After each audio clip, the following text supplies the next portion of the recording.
대출 나올 때 집을 더 사자. 40대에 이제 주택 연끌 수요가 30대를 넘어섰다라는 이야기가 있던데요. 결국 무리하게 빚을 내서 집을 산다라는 거, 그건 이제 각자 개개인의 이제 판단이 달린 거죠. 연끌을 하든 뭐 가족 일가족 전부 다 돈을 다 꼬라박든 뭘 하든 다 개인의 판단이다, 개인의 결정이다. 근데 지금 이렇게 지켜보면 2011년도에 벌어졌던 하우스푸어에 비해서 지금 그 대출받는 규모의 크기가 2배가 아니라 한 3배, 4배 되는 것 같아서 되게 염려스러운 거죠. 결국 저건 거품인데, 이 무리한 이제 저 연끌이 나중에 폭발하면, 터지면, 그게 이제 우리 사회에 미칠 이 여파는 엄청날 것 같다라고 생각하는 거죠. 규모가 너무 클 것 같은 거죠. 그러면 결국은 그게 우리 사회 문제로 비화될 것이다.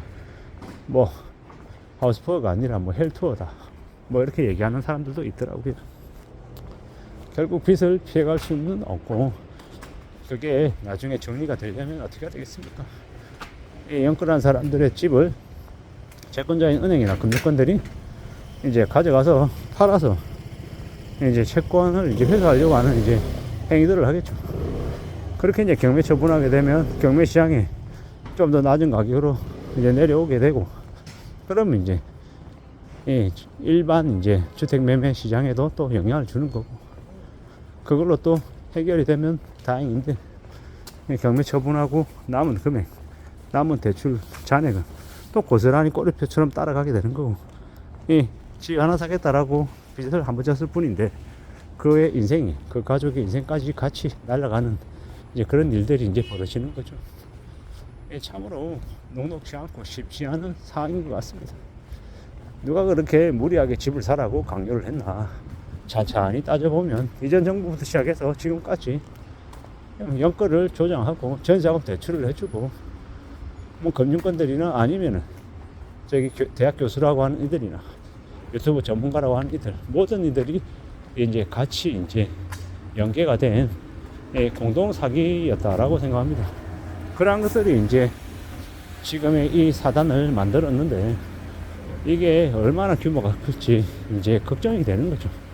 이로 인한 충격이 우리 사회를 많이 뒤흔들 것 같습니다. 뒤흔들고 우리 사회를 되게 이제 충격에 빠뜨릴 것 같다라는 거죠.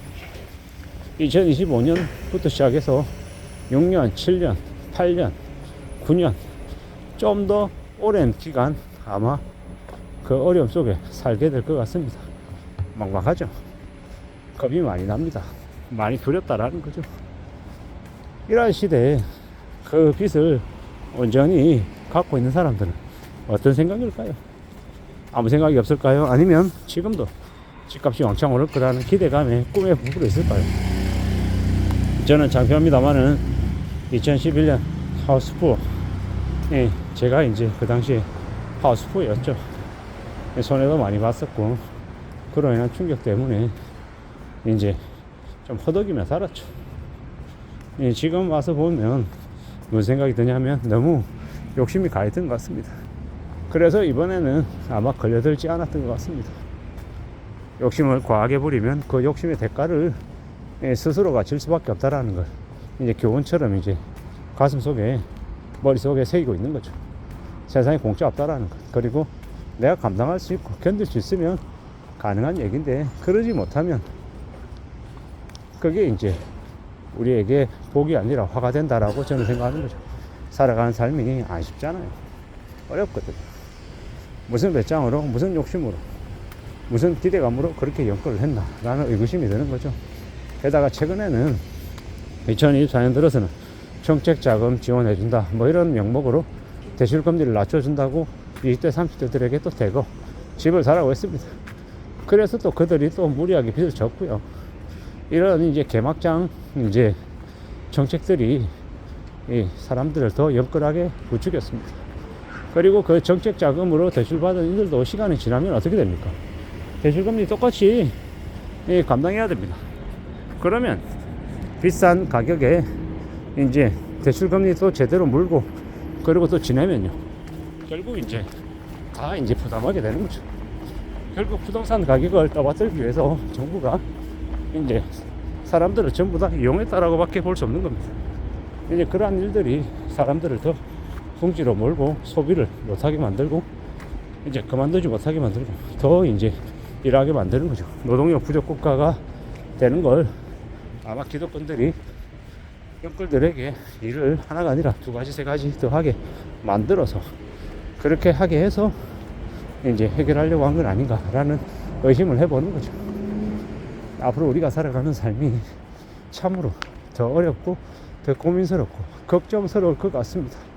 이러한 험난한 시대를 이제 영끌들은 맞이할 수밖에 없다라는 거. 지금도 언론 뉴스는 여전히 집을 사라고 부추기고 있습니다. 뭐 공급이 부족하다는 등 얼죽신이라는 등 말도 안 되는 개소리를 계속 퍼뜨리면서 집을 사야 부자가 된다, 경제적으로 안정될 수 있다라고 얘기합니다. 물론 자기가 감당할 수 있는 범위 안에서 집을 사서 이 주거의 안정을 추구하는 것 정말 필요합니다. 그런데 그건 말 그대로 자신이 감당할 수 있는 자신의 분수 안에서 집을 샀을 때 가능한 이야기입니다. 아무리 좋은 집이라 해도 들어가서 한 6개월, 1년 살면 무뎌집니다. 그냥 당연하게 생각되는 거죠. 근데 이제 대출금은요, 원리금은요, 당연하지 않습니다. 금리가 올라가면, 시중금리가 올라가고 가상금리가 부과되면 원리금도 더 늘어나기 때문에 삶이 더 힘들어지는 거죠. 고정금리 받으면 괜찮다 이렇게 얘기하는 사람도 있는데요, 과연 그럴지는 한번 두고 보면 압니다. 살아가는 삶이 참으로 어렵기 때문에, 만만하지 않기 때문에 정신을 좀 차리고 냉정하게 내다봐야 됩니다. 그러지 않으면 정말 혹독한 일들이 벌어진다라고 보면 맞죠. 영끌에서 강남 아파트를 살 책이다 이런 개소리를 하는데, 경기 침체 시기가 들어오면 되려 강남에 있는 아파트가 더 속절없이 가격이 하락한다라는 걸 우리는 계속 지켜봤습니다. 그걸 모르고 강남 불패 개소리하고 부동산 불패, 아파트 신축, 아파트 불패 이런 소리를 하다 보면 나중에 어떻게 됩니까? 그냥 싸그리다 몰살 당한다라고 보면 맞겠습니다. 살아가는 거 쉽지 않습니다. 힘들고 어렵습니다. 그걸 인정하고 받아들이고 대비 대응하며 지내야 살 것 같습니다. 그게 더욱더 요구되는 시대에 살고 있다는 거 명심해야 될 것 같습니다. 잊으면 안 되는 거죠. 좀 더 심사숙고하고 좀 더 대비 대응하며 지내야 되겠습니다. 그럴 때 우리의 삶이 지켜진다라는 겁니다.